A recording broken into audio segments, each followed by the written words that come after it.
Okay, the next thing we're going to look at is the ideal gas. Now, we talked about an ideal gas, and remember the two assumptions of an ideal gas are we assume that there are no intermolecular forces and that the molecules have a zero volume. If this is the case, then we can use the ideal gas equation, PV equals nRT. Now, there's a number of people who have studied gases, and they found that real gases can differ from the ideal gas in quite a number of ways. So we're going to look at one of the people who studied that, a guy by the name of van der Waals. And he came up with a correction. And he said, all right, so let's correct for the volume of a gas and for the intermolecular forces. So the intermolecular forces are corrected in the pressure term. So pressure, we're going to add to that some factor A, and this factor is going to be specific to a gas because the intermolecular forces are going to be different for different gases. We'll study that in a later point. And this is going to be times N over V squared. Okay, so that's our first term. So here we have pressure. Here we have a pressure with a correction term for the intermolecular forces. We also need to correct for the volume of the molecules. And we're going to do that in the volume term. So we're going to subtract from that a factor, and B is again specific to a gas. So A and B are constants specific to a gas, and our moles are going to have that effect. And this is going to be equal to N, make that N legible, N R T. Okay, so I want to look at a real example of this. And we're going to start with a gas, and we're going to use carbon dioxide. So I'm going to go ahead and erase this because, again, I have a small board here, and we'll look at this. But now for gases, your book lists a lot of them. I'm going to use carbon dioxide. And for carbon dioxide, my value of A is 3.59.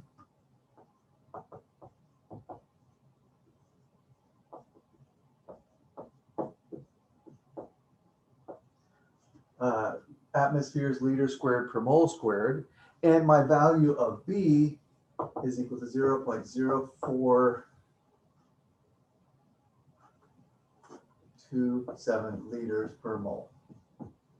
Okay, so this is just some given information for the problem. And let's say I have a gas that in this particular sample, I have a 40-liter container. My pressure is 8.23 atmospheres, and I have 14.2 moles of gas in it.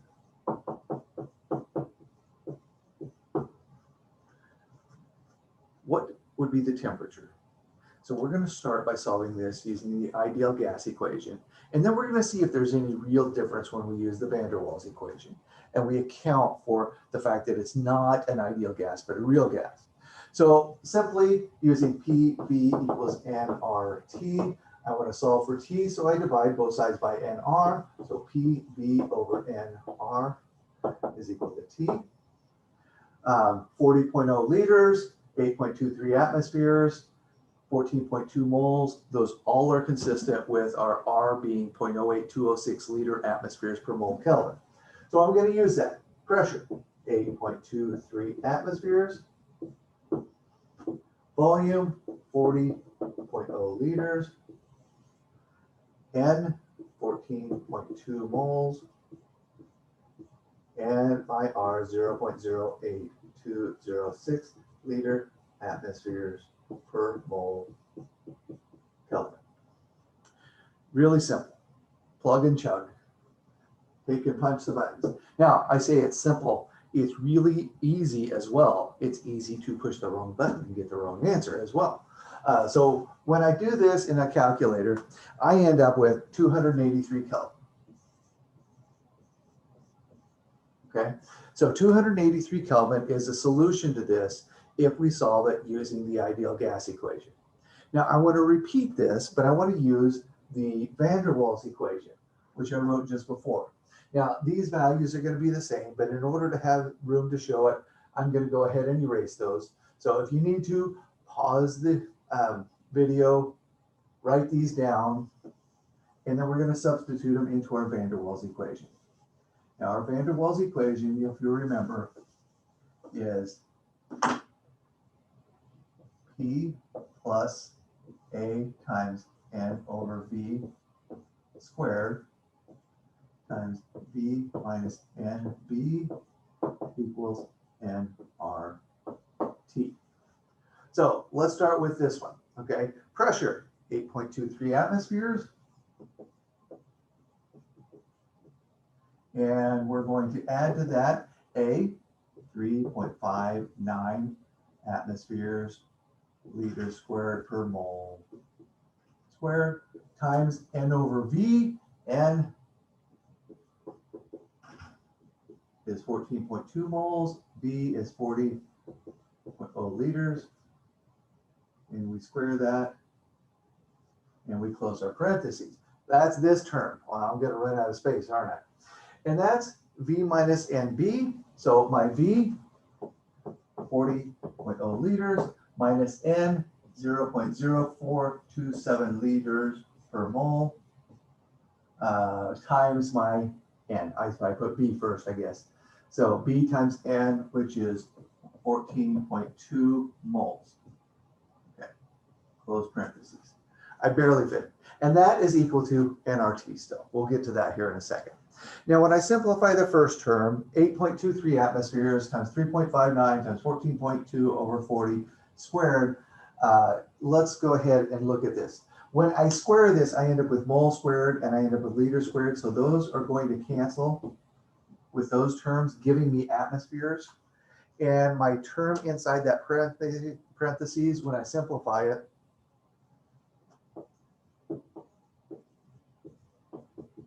is 8.68 atmospheres. This term, when I simplify it, again, this is liters per mole and this is moles. Again, I kind of ran out of space, but we're going to use that. The moles are going to cancel, giving us liters. When I subtract from that, I end up with 39.4 liters.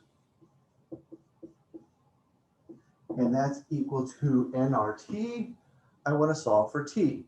So in order to solve for T, I need to divide this by nR, N, 14.2 moles, and R, 0.08206 liters atmospheres per mole Kelvin. And when I do this, plugging it into my calculator, I get 293 Kelvin.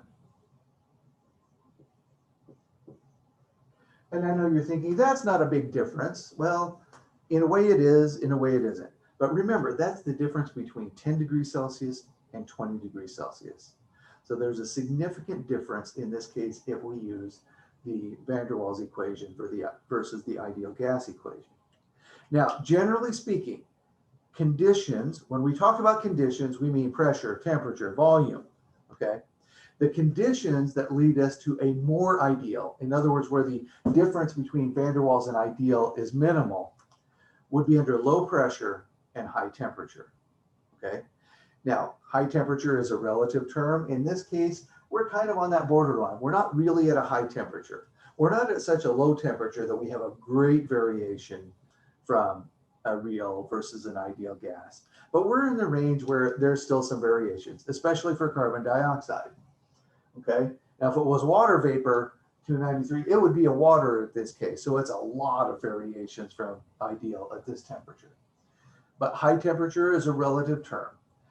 Low pressure is also a relative term, but generally speaking, if we're less than or around 1 atmosphere, that's a low enough pressure that the ideal gas equation will hold true.